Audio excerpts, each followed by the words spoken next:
So hello guys and welcome back to the channel. Today I'm going to show you how to mark as shipped on Depop. So the first thing you want to do is to open up Depop.com.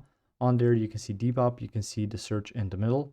Sell now, you can see your messages, your favorites or likes, your shopping bag and your account. Through here you can see your profile, your selling hub, purchases, settings, resolution center and log out.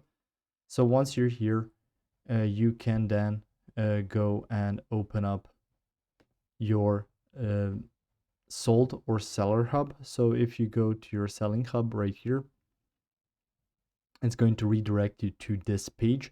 Once you've set up something and you've sold some items and you want to mark as shipped, you will need to go to the sold section.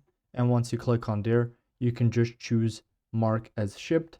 And on there, it's going to be added as shipped, or rather it's going to pop up for the potential buyer, or rather in this case your buyer is going to get a notification that it was shipped, and you can then receive that, or rather they can wait until they receive that specific item on Depop. So through there you might have added that.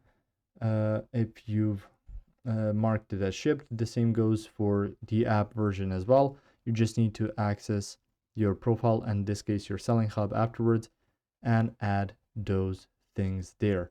So that's about it. That's how you can mark as shipped on Depop, so you don't have to worry about your buyer asking you constantly if it's shipped. You can just mark it as shipped.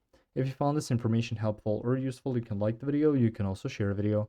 You can subscribe to the channel and click the notification bell to get notified about new videos on Depop or some other topics you might find interesting as well.